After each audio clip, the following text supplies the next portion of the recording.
for advancing the struggles of our people. I want to share some data, and if you feel a certain way, feel free to respond to it. 800 people die of poverty-related issues in the United States every day. 800 people die every day of poverty-related issues in this country. This country has 25% of the world's incarcerated population. This country. This country that proclaims to be the beacon of democracy has one of the most undemocratic processes to be able to elect whoever is going to represent us, be it local, be it statewide, or be it nationwide. I know that my comrade Dr. Jill Stein spoke before, and she probably spoke about the hurdles to be able to expand democracy in this country. It is crazy that each state has a different regulation for people to access the ballot. It is crazy that if you don't have millions of dollars, you can't actually run a campaign to match the campaign of the two corporate parties of this country. I don't know about you, but has Biden ever come to your hood? No, absolutely not. Or Trump? No. Have they ever actually resolved the most basic needs of working class people? Have our lives changed at all? Now, I am Black Caribbean, and there's a legacy of resistance that I'm a part of. Absolutely. And I'm going to start with Harriet Tubman. Okay. Harriet Tubman did not want a seat in the master's house. Harriet Tubman was not trying to sit right there with the slave owner and negotiate her exploitation. She was trying to burn shit down. Absolutely. She was trying to free as much people as possible from the chains of slavery. She believed in the reconstruction of society to serve the needs of Black enslaved people. That's my tradition. My tradition is of a W.E.B. Du Bois, is of a Claudia Jones.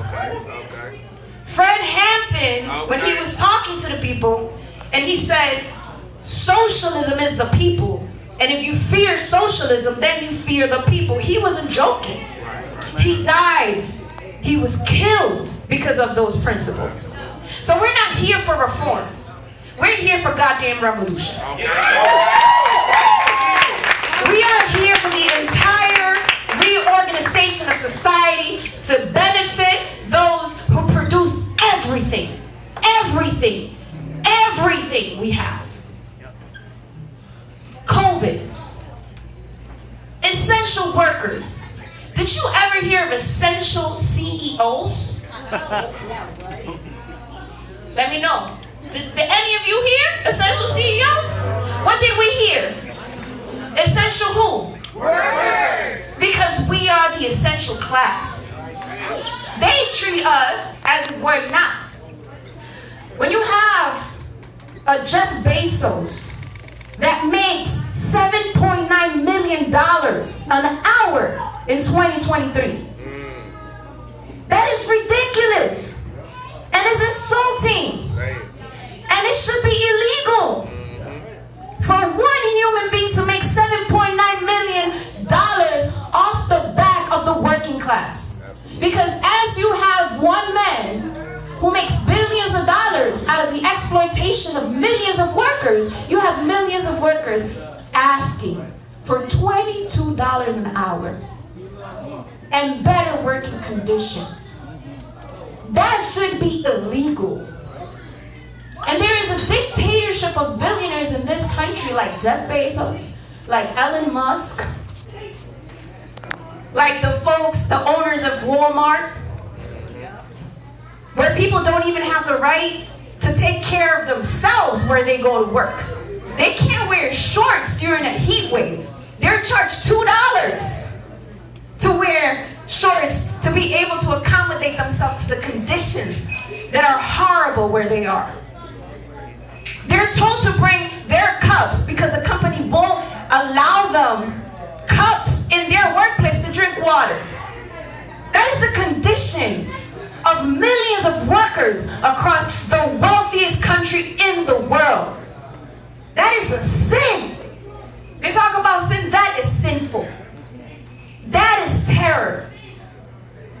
What is happening across the globe, not because the U.S., is complicit, because we give them too much space to do the type of shit they do. We're too nice. They're not complicit. They are collaborators. They are collaborators. They benefit for the destruction of the people in Palestine. They benefit from having the colonial state of Israel on Palestinian land. They benefit in the same way that NATO has a role in Europe, in the same way that AFRICOM has a role in Africa, in the same way that the Southern Command in this territory of the American continent has a role to police the rest of the world and keep them in line with U.S. interests. And those of us in the room should know a good amount about policing because they do that shit here. And so we need to understand how connected our struggles are. The working class people of this country, multinational, from different ethnicities, from different nationalities, from different age groups, from different races, we have more in common with the people of the global South, with Palestine, with Africa, with Latin America and the Caribbean, than the people that are running this country right now. Absolutely. We have more in common with them than we do with these suckers. They're a joke. They're a joke. I don't know how many of you saw the debacle that they called a debate. It was a joke. And if you didn't see it, I'm not going to judge you, because you done saved yourself 2 good hours of your life. It was the worst thing possible, because it was very obvious that they're playing for the same team. You gonna hate on immigrants? Oh no, I could really hate on immigrants. You gonna talk about policing? Oh no, I did it better. I policed the whole United States. They were literally playing for the same team.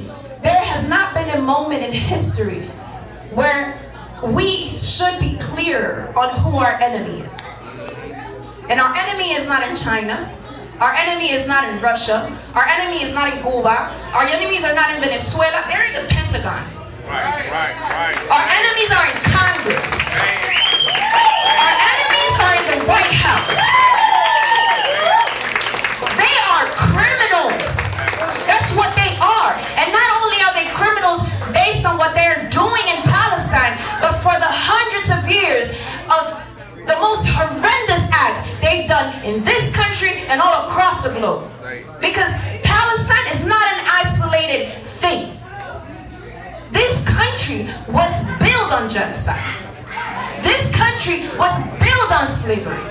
And the system that we have today, the system that we understand to be the economic and political system of this country, is nothing more than a different iteration of the same slave economy.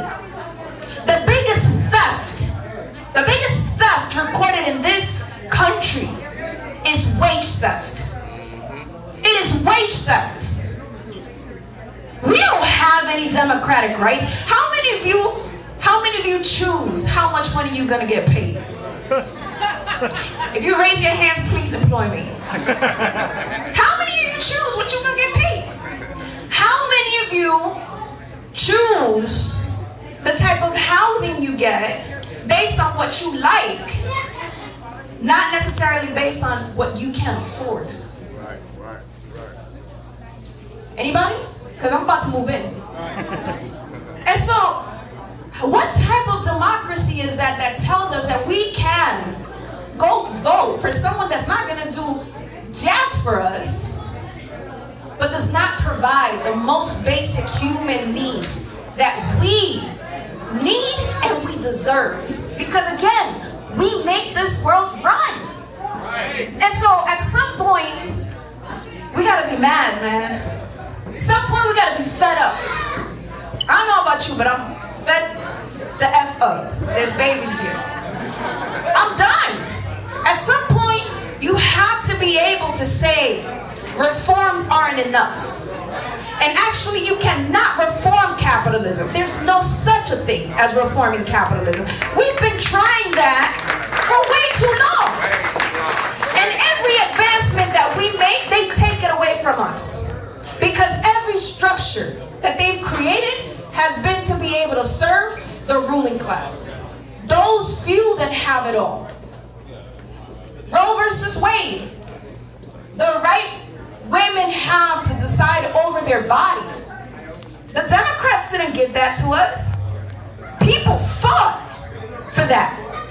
Voting rights, people were hosed down, people were killed, people were jailed. And I don't know about you, but none of my ancestors fought for me to have access to a ballot alone. That ain't enough for me. They fought for us to have economic, political, and social power. If we're not the ones making the decisions, ballot access ain't shit. Actually, respectfully. And so, I didn't come here to say, we're running this campaign. We need to build an independent movement of working class poor people.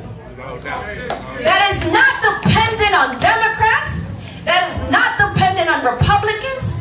That is moved forward by the forces of working class people who understand that we have everything we need to make a revolution in this country. Absolutely. That's what we need.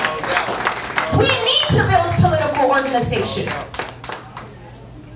Electoral politics is part of that equation. Only part. It is part of that equation. And I'll give you an example before I know it's my time. Every campaign that has had some sort of glimpse of progressive within the Democratic Party has gone there to die. Y'all got phones, you use Google, you do all sorts of things. Henry Wallace in the 1940s, progressive candidate, they buried that campaign. Forward to the 1980s, because I'm not going to give you the lineup. 1980s, Jesse Jackson, twice, buried that campaign. Bernie Sanders, I could say a lot, and I'm going to spare you.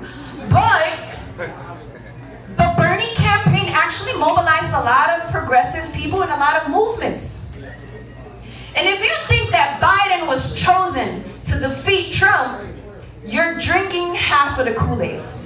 He was actually handpicked to defeat Bernie. Because the Democratic Party has no interest on moving not an inch towards the left. They have no interest in advancing any of the things that they promise us. Because if they do, then there's no purpose for them in that. They're not profiting as they like to profit from our misery. And then they have nothing to dangle in front of us. You want more workers' rights? You gotta vote for us. You want women's rights? You gotta vote for us. We're gonna defend them. But they cede time and time again to the right. This country has moved further right since 1984 than you can ever imagine. It's going right and right and right, and that is the direction of the Democrats. What does that teach us? That we are responsible for building the political instruments of working class people that will actually advance our struggles. That we cannot depend on their tools to advance our interests. Because that's not what they're there for. I think it's important to say, there are people who will say, well, what is viable? If we lived in a democratic party, in a democratic society, getting back ballot access in over 20 states would be yes. Getting over 270 electoral would be yes. But that's not what they want, and that's not what they're going to allow to pass. And the campaign that we're running, we're not running it in the naive space of things. We know exactly what this political and economic system will allow and will not allow. The purpose of our campaign is to build a movement, to go beyond this moment, to be able to build the confidence of working class people to understand that we do not need them and we don't have to depend on them, and that we are able to move things. That is the only way we have been able to move anything in society. Every and any gains that we've ever had has been through struggle.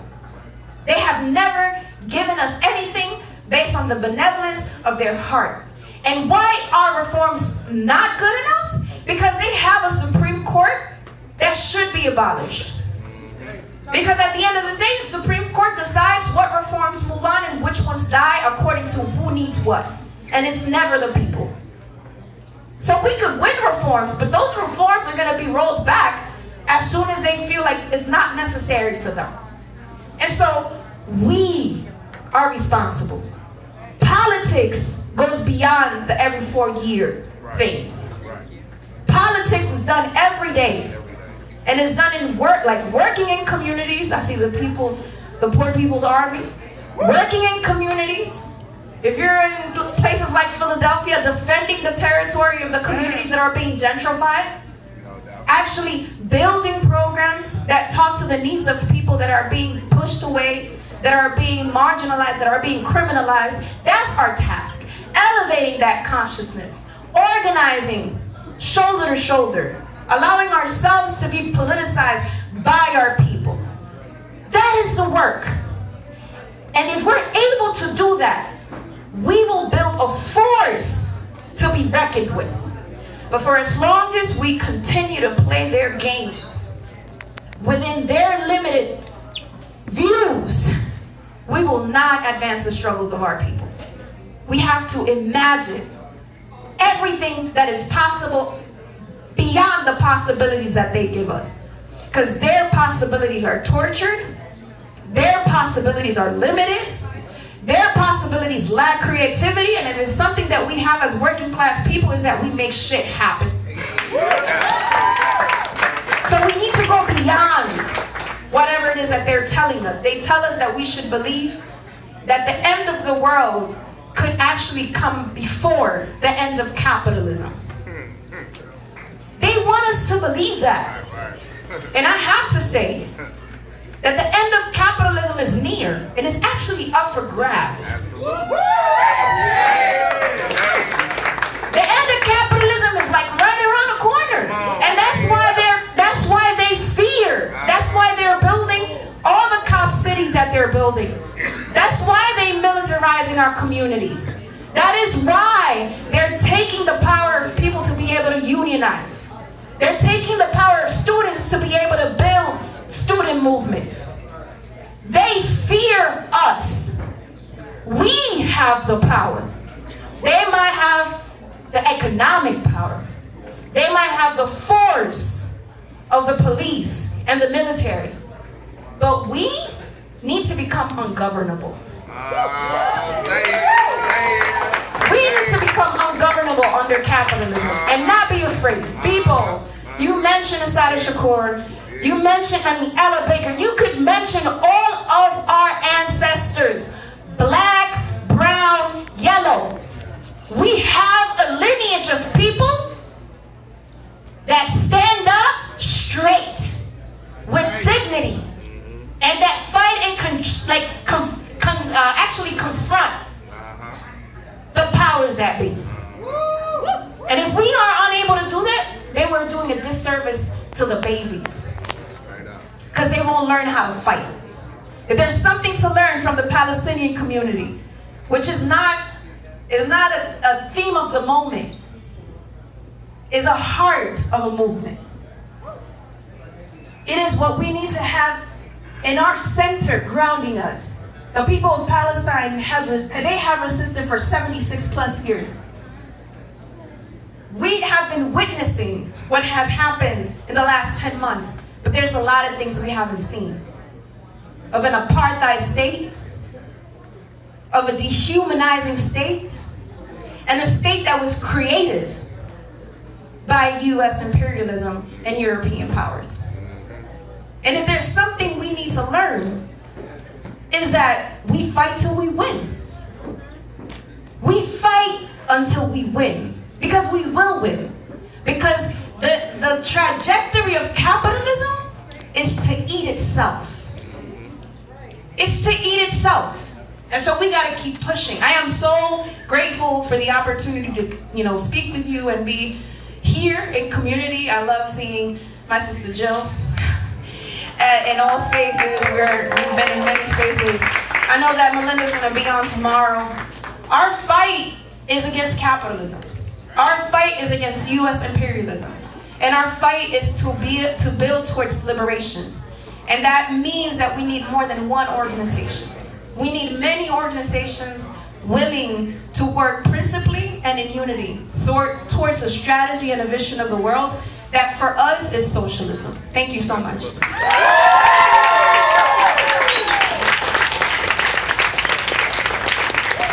Y'all give it up for the infamous Claudia de la Cruz. Was she on fire? Was she on fire? Was she on fire? Yes sir, all power to the people. Now we finna get into, we know we had a lot of speeches today. Shout out to all of the prominent speakers that move the hearts of the people into the direction of justice and change. All power to the people! Now we're about to do a performance, and I want y'all to get ready.